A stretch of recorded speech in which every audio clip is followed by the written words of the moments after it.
A flaw in a federal law means tens of thousands of convicts now have a chance to appeal their sentences. They include a dangerous New Mexico crook who thinks this might be his ticket to a shorter stay behind bars. News 13's Matt Grubbs is on special assignment. Byron Chubbuck was not going to play by anyone's rules.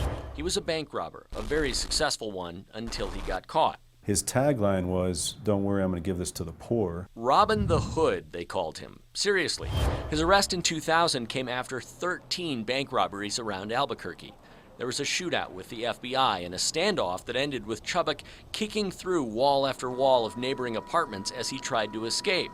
But a year later, he did escape from a jail transport van, and back to work he went. You have a prolific bank robber who escapes and then starts robbing banks again. It was a huge deal. Jason Bowles prosecuted Chubbuck and remembers the bandit called a radio DJ. Okay, this is Robin the Hood. What's up, Doc? What do you want to know? To plead his case and tell everyone where the money was going. Okay, I was robbing banks to help the Zapatistas in Chiapas, Mexico.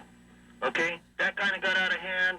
I started getting high a little bit, but I wasn't out of control. Chubbuck eventually got caught again and sentenced to 80 years in federal prison. He's been in Supermax, Leavenworth, and recently in a West Virginia federal prison.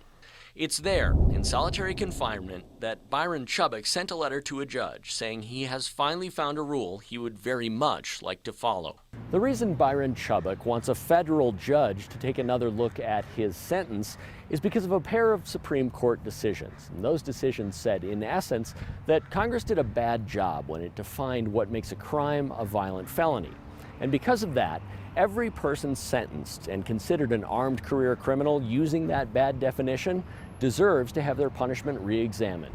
The definition was so vague that it potentially included nonviolent crimes. That's how broad this is, that it could be simple burglary, basically nonviolent offenses. Civil rights attorney Mark Donatelli says that same language is used in several major laws and sentencing guidelines, and federal courts are getting slammed with requests like Chubbuck's to reconsider sentences. It's likely there are tens of thousands of prisoners in the Federal Bureau of Prisons with nearly 250,000 people in custody who may be affected by this. Federal rules say there's a 1-year deadline to make an appeal, and that deadline comes at the end of this month. One of the largest burdens is trying to identify those people and make sure that those people understand that they've got claims. Both Donatelli and Bowles, now a defense attorney, say the defense community is almost overwhelmed. As I understand, there's hundreds of these matters. Bowles, who works these cases on contract, has 5 himself, 2 added in just the last week.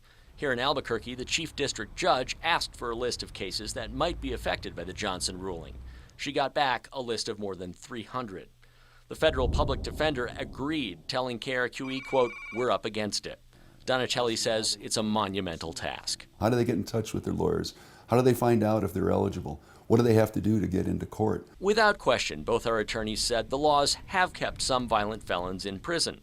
But the Constitution demands that laws are clear and sentences are fair. And that's the balance we strike, and I think that's a fair system, and that's what we expect in our country. So where does that leave Byron Chubbuck? This is Robin the Hood. Still in prison in Pennsylvania now with a 15-year enhancement that could be up for review. One case potentially among thousands. Matt Grubbs, KRQE News 13. Byron Chubbuck's release date is not until the year 2071. Chubbuck and his case have developed an online following. You can look more in depth at the cases involved on our KRQE app.